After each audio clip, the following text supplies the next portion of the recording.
Wellingtons Command Apprenticeship.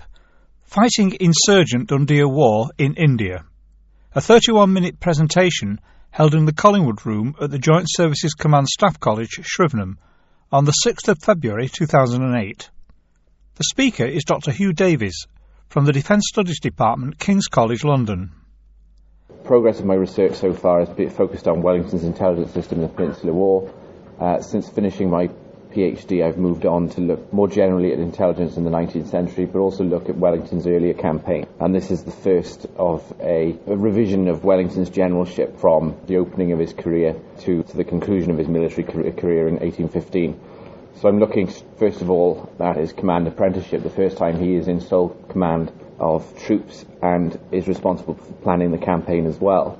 Before that, in 1795 to 1797, whilst he was operating in Flanders, he wasn't in sole command, and neither was he in sole command in 1799, when he helped take the fortress of Seringapatam in Mysore during the Anglo-Mysore War of that year.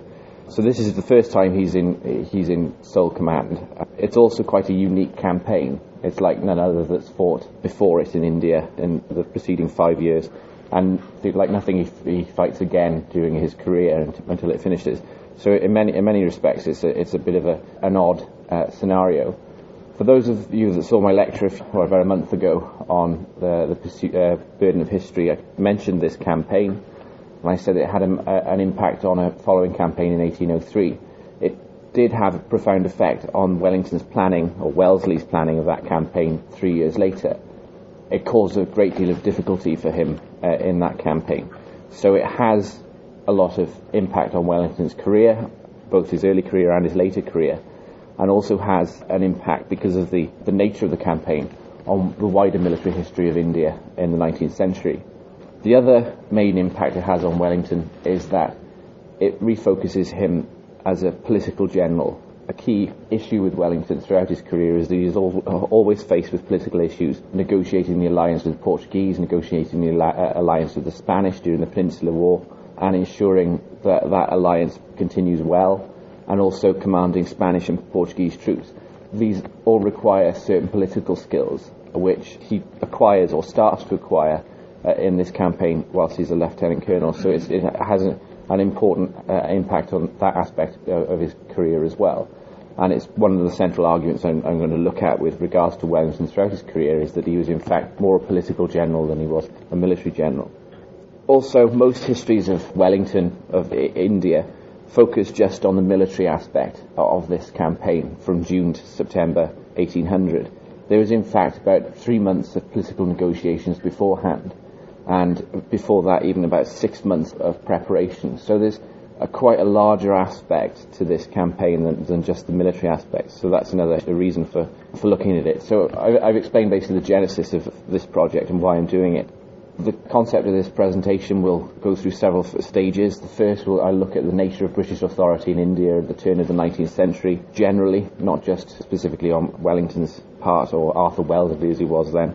I'll look at the origins of this campaign, how it came about, how the insurgent Dhoondiah War became such a threat. I'll look at the intelligence system that Wellington developed, focusing on how Wellington identified the threat and how he came to resolve it. I'll also look at I've mentioned the political aspects, negotiating to gain political support from the independent princely states in the region. And finally, I'll look at the development of his small army and the military campaign itself. Just showing you a map of India, basically, and of the region that the campaign takes place in. The nature of British authority in India at the turn of the 18th and 19th centuries, many assume it rests almost solely on military despotism and the suppression of the peoples of India that Britain had conquered thus far. That's, in fact, not true. There is an element of it, but it's not solely on military might. For example, by 1857, the British European officers and men in India only number 100,000 across the entire subcontinent. So that cannot possibly govern and control the entirety of India. So throughout Britain's empire in India, her authority rests on another aspect, and that some people call it moral authority, others might refer to it as projecting an image of military invincibility. Britain is never defeated in India. Therefore, she cannot be defeated, so there's no point in trying to challenge her. There are obviously exceptions to that. Britain has to pick its fights very carefully, and they're usually preceded by quite a hefty amount of political negotiation to soften up the potential enemy. But when it came to rebellions, like Dhoondiah War's insurgency, they had to be suppressed, because this was the ultimate challenge to any sort of military authority or moral authority that Britain had in India. So if they erupted and they were seen to continue to erupt and continue to be successful, then Britain's rather delicate control over India would be undermined. So there was a very pressing need to suppress this rebellion. The origins of the conflict then begin in 1799 with the Fourth Anglo-Mysore War, in which the Sultan of Mysore, Tipu Sultan, is finally defeated, and his fortress of Seringapatam is taken, and Tipu himself is killed.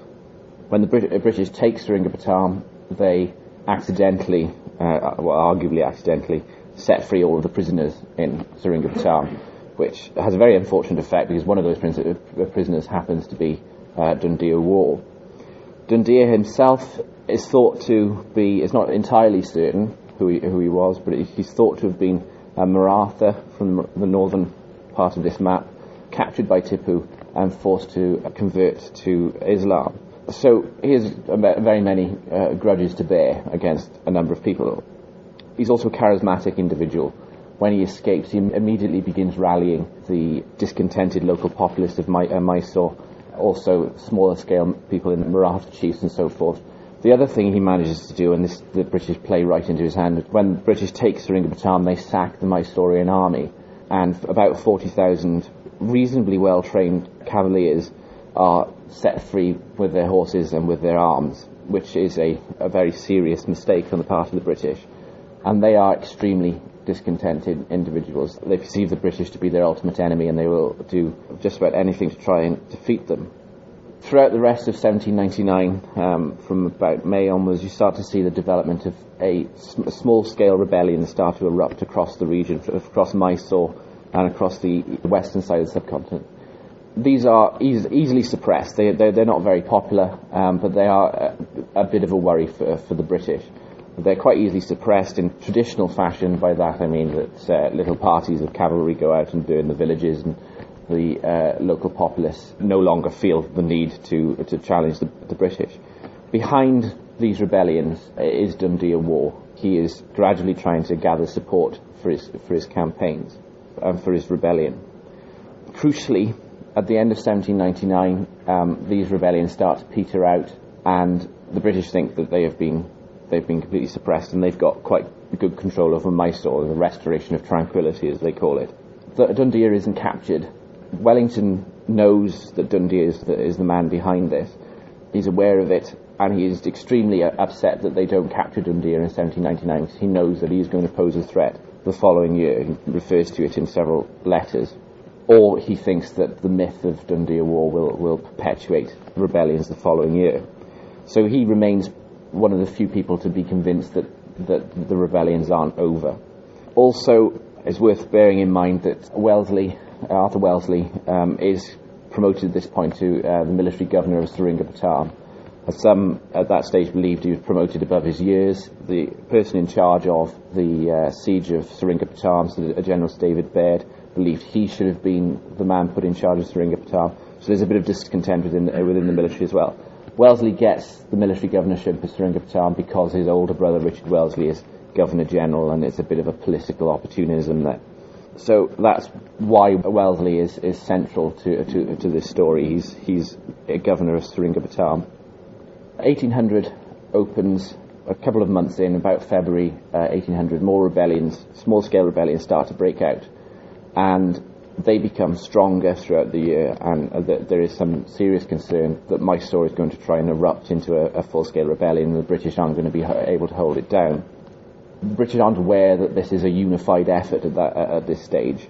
With hindsight, we know that Dhoondiah has re-emerged, and he is accelerating this process of rebellion in the background. And he is perpetuating the myth that he is the heir to Tipu Sultan. He puts it around that he's the son of Tipu, and Wellington gets wind of this through one of the intelligence networks that he sets up, a series of spies and local native individuals who report back.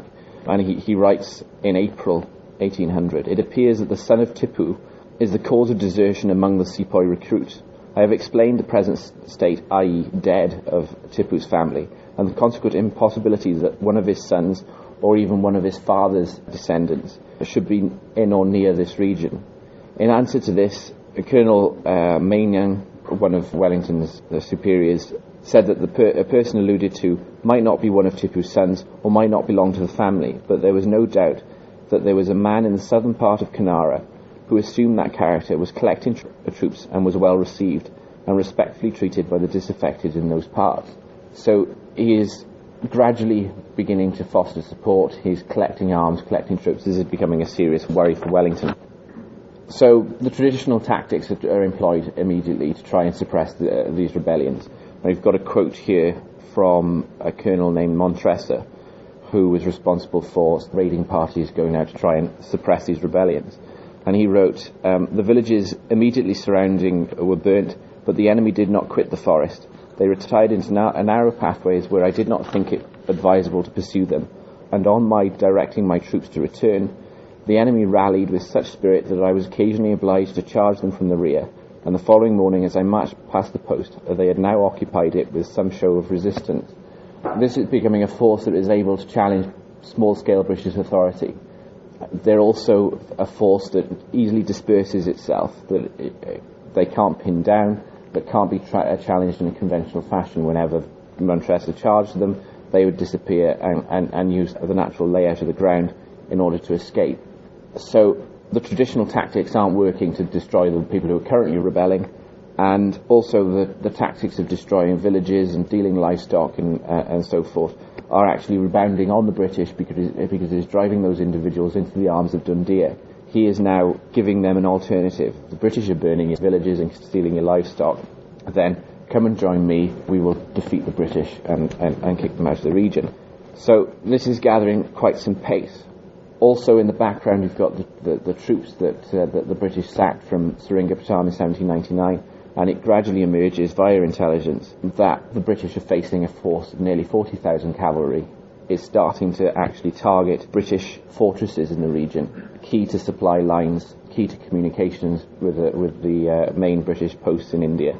So that's a very serious issue. The British authority is being cut off and the rebellion is starting to spread. Fortunately, Wellington had devoted a great deal of time to developing an intelligence network. As I mentioned briefly, this comprised of spies and native individuals and so forth. He expanded that in early 1800, sent out officers under his command with small parties to go and patrol the local area and also establish contacts with friendly civilians in the region. And this started to supply very authentic and reliable intelligence from individuals essentially at the coalface.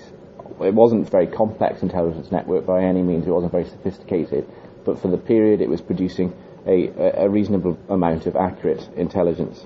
One intelligence gatherer contacted Wellesley and told him that he had come from the Maratha country with a gang employed by Dhoondiah to carry me off, this is Wellesley speaking by the way, when I should go hunting.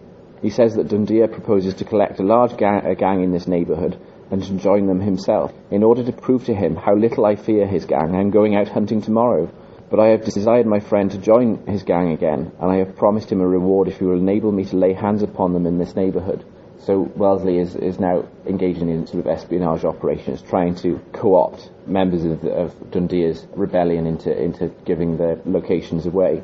Wellington is also now fully aware that Dhoondiah is the man in charge of this rebellion, the man fostering this rebellion.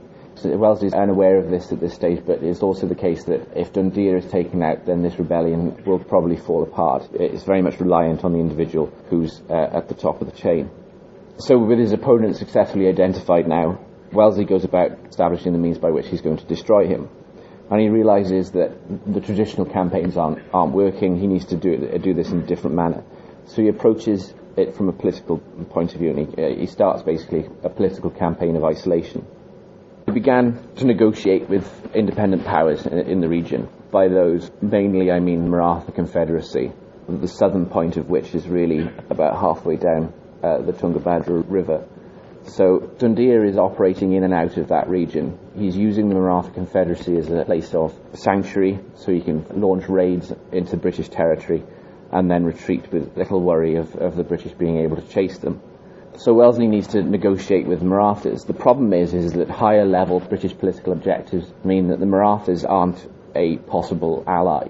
Wellesley's older brother Richard is on the warpath. He's looking to expand British power in India, and next on the list is the Maratha Confederacy.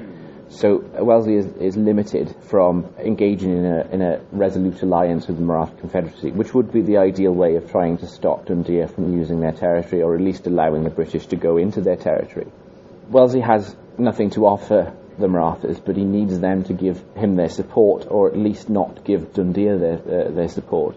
So he cleverly approaches one of the weaker members of the Maratha Confederacy. This is a confederation of small Maratha states, the most powerful of which is Scindia, Daulat Rao Scindia, who is the person that Wellington is at war with in 1803. But he approaches a weaker state controlled by a gentleman just known, according to my research, as the Bow, spelt B-H-O-W. And he convinces the Bow that if he gives Wellington support in this campaign, then the Bow will be able to control the remainder of the territory that Dhoondiah has been occupying. So if he doesn't commit to anything, but he says you can have this land as your own in return for your support. Wellesley is fully aware that the other powerful Maratha states aren't going to settle for this. They don't want a weaker member down in the south starting to get greater control in that region and get more support. So Wellesley is fully aware that Scindia or someone else will try and take out Bow a little bit later on. But for the moment, he's got the support, or the tacit support, of the Maratha Confederacy. Also included in that is another Maratha chief named Gokhale, who provides 4,000-strong cavalry force for Wellesley's operations. And that's quite an important fact to bear in mind for later on. Also integral to this campaign was the residency system and the political officers distributed through Hyderabad and in Pune in the Maratha Confederacy. It's their job to convince the Marathas and the Nizam of Hyderabad that Dhoondiah represents not just a threat to British authority, but a threat to them as well. But they gradually do that. A chap in Pune in the Maratha Confederacy, James Kirkpatrick, spent a lot of time negotiating with Scindia and so forth, and eventually convinces them that Dhoondiah is a threat to their authority also. So concentrated is Wellesley's effort on the potential enemies that he has in the region and gaining their support. He doesn't look at the princely states, the independent states that are informally allied with the British. He assumes that they will just give their support. And this causes a bit of discontent within those that are nominally allied with the British in the region. And they're not major states, and some of them are just governors of local towns and so forth. But critical towns, for example, Hurryhur on the river Tungabhadra, controls ford of that river and also would be able to provide crossing aids of that river. Wellesley doesn't devote much attention to that individual, and he doesn't, therefore, consider himself bound to support any British operations. This has an impact later on in the campaign. There's plenty of evidence of ongoing negotiations throughout the 3 months between April and June, and eventually Wellesley is able to say that he has got either the tacit support or the permission of the Maratha Confederacy to enter their territory and therefore deprive Dhoondiah of sanctuary. So he's deprived them of political support, and he's deprived him of a place to run. So Wellesley can force him to battle now, hopefully. Second to last point, the formation of Wellesley's army in June and July 1800. He's aware that this is basically what we would call a modern insurgent force. It dissipates very quickly, you can't pin it down. He needs to augment a very quick-footed force, challenge this individual and bring him to battle, a hopefully conventional battle. So he develops a concept which he calls light and quick operations. And he anticipated advancing against Dhoondiah War's force, which he now had intelligence operators within, so he knew their location during June or July, when the monsoon rains were starting to set in. This might seem, on the face of it, a slightly odd decision, but it was Wellesley's plan that he would have pre-arranged pontoon bridges and boat bridges across the main rivers, whilst Dhoondiah would have no such support. So he'd be able to corner Dhoondiah against an uncrossable river and force him to battle. This is a very good idea, and it's a classic, typical Wellingtonian manoeuvre, using natural frontiers in order to facilitate his campaign. The other fact was he needed his army to be quick. It couldn't be burdened down with baggage or with artillery, so the minimum amount of artillery and minimum amount of supplies are taken along with this force. It's much smaller, however, than Dhoondiah's combined force. So this force advances in June 1800 with about a month's supplies, which considerably reduces the length of the supply train. The problem is, as soon as it gets to Hull, Wellesley realises that he's had a bit of a problem with the local governor, who hasn't supplied the boats, hasn't supplied the pontoon bridge as he hoped, and the advance immediately stalls. So we don't get any advance in June 1800, really. And this is a bit of a lack of political foresight on Wellesley's part there, and it's a lesson that he learns and applies later on in the Peninsular campaigns, arguably. For a month, the army basically sits in Hull, and it's unable to advance. It uses all its supplies, so Wellesley then has to bring up more supplies, and he basically needs to completely redraft his concept of operations. He's also aware that Dhoondiah has started garrisoning various fortresses along what Wellesley route was actually going to be, leading to the hypothesis that Wellesley perhaps had a spy within his own camp, although I found no evidence of that. Savonur and Huw were both garrisoned by Dhoondiah's men, and this prevented Wellington from doing those light and quick operations that I mentioned at the beginning.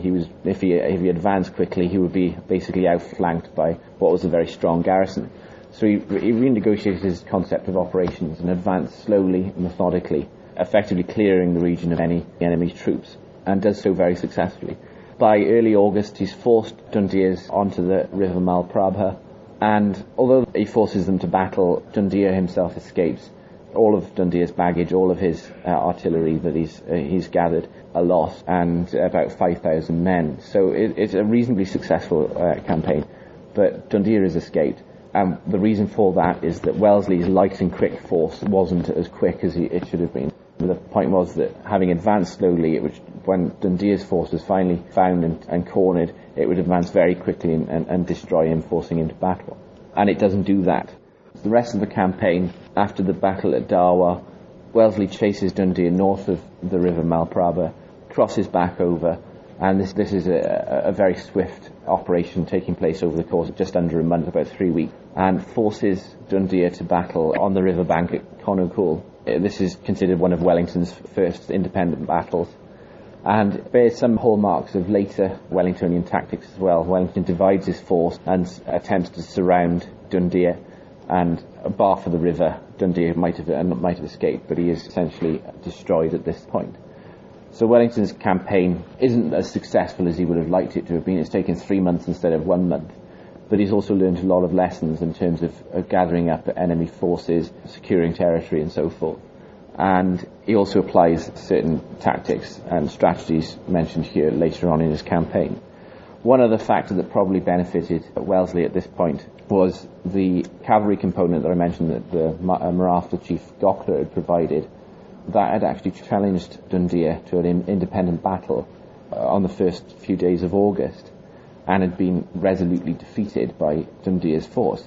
This seems to convince Dhoondiah that he could fight in a conventional battle, fight as a conventional force. So he's seen him switch from insurgent tactics to a sort of quasi-conventional force, which perhaps allows Wellington to target him and defeat him in a conventional style battle.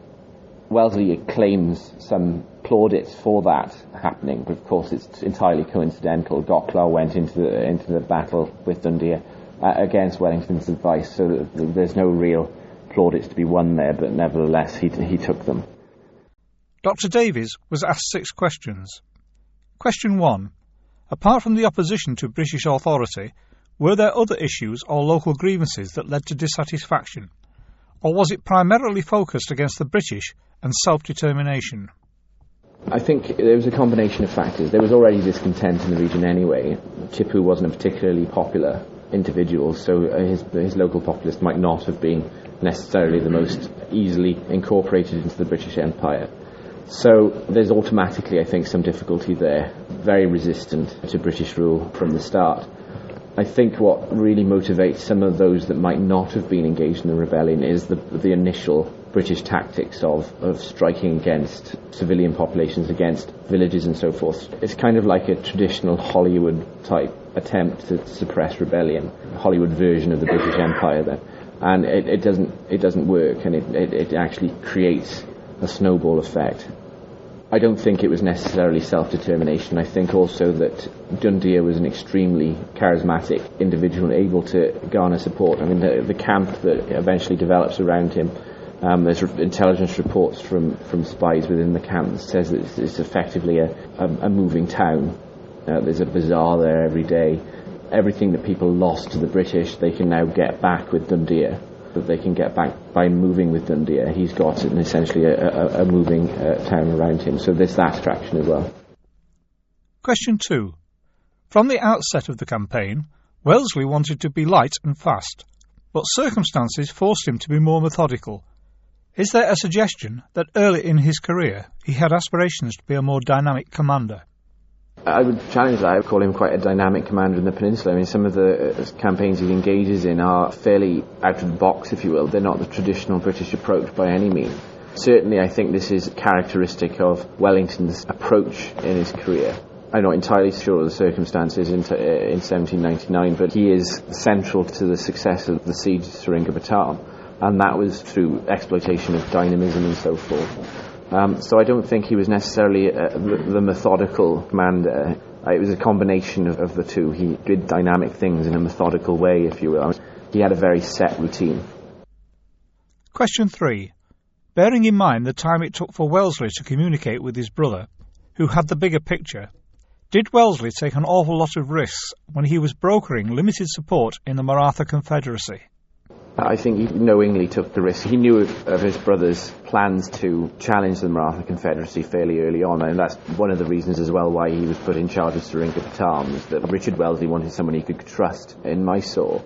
I mean, as it turned out, it was probably the worst option Richard Wellesley could take, because Arthur did challenge him on several occasions. There are a few letters where Arthur is very upset that he can't offer more to the Maratha Confederacy. He actually views with quite a high degree of respect, and he believes that they should be offered a degree of formal alliance with the British in order to secure their support for this. So really, in offering the Bow control of the lands that Dhoondiah formerly controlled, that was a bit of a risk that could have turned into an informal alliance, which is something that you see throughout the 19th century, of political officers biting off a bit more than they can chew and causing the British at the strategic level a bit of a problem. So I think to a certain degree he did take a risk. Question 4. Dhoondiah didn't show much gratitude to the British for releasing him from jail. What was his social and political status at the time, and what were his aspirations? Well, I can only speculate as to what his ultimate intentions were. I mean, there's no documentary evidence left by Dhoondiah at all. There's no letters, anything. Indeed, we're not entirely sure that he was a prisoner in Seringapatam. That might just be another myth that he promulgated. All we know is that his charisma is actually, or what we know of his charisma is from intelligence reports brought to Wellington in 1800. That, he actually convinces a number of Wellington spies to turn against him. So he's a very successful individual in that respect. Question 5. At that time, military leaders focused on a military or a political career. Did Wellesley conduct the political negotiations himself, or was he reliant on the politicals, and what control did he have over them? He did some negotiating himself. He negotiated himself with the Bow. He sent emissaries and so forth, so that was very much a personal basis. The politicals that I talked about, Kirkpatrick in Hyderabad with the Nizam, and I forget the name of the guy who's in Pune, they're not in any way under Wellesley's control. Wellesley has to send very polite requests that they do what they do, and he does get quite angry with Kirkpatrick on several occasions for not doing it in the way he thinks is the best approach. Kirkpatrick is quite right. He knows the Nizam better than Wellesley. The way he approaches it, he is much more sensible. Wellesley tries to interfere a little bit too much, really. He should have just sent the request and expect it to be carried out rather than interfering to a certain level. But he doesn't really have control over the politicals, mainly because they're all the same rank as him. In a different scenario, he would just be considered a political officer at Seringapatam in that respect, except that he doesn't have to negotiate with the installed Indian leader of Seringapatam because they are effectively subjugated by the British. Question 6. Can you categorise this as a rebellion against British rule, or is it really a continuation of an insurgency, with the enemy being made up of freebooters operating as a plague of locusts? What Dhoondiah's main aim was is to try and get Britain out of Mysore. So in a sense he's trying to challenge British authority in that particular region. I don't think he has any designs on the rest of India. In my view, it resembles a small-scale rebellion. It's a rebellion against the authority that's been placed on them. It's an attempt to usurp it. In that respect, it's more akin to an insurgency. Similar in a way to the current insurgency in Iraq. If we arrive there's an insurgency. It's not necessarily against ongoing British despotism. I refer to it more as an insurgency than a rebellion necessarily. But what they're afraid of is that if their military might is seen to be undermined, then this will cause a rebellion elsewhere when news spreads, as it invariably does, so that British authority isn't as secure as they would like.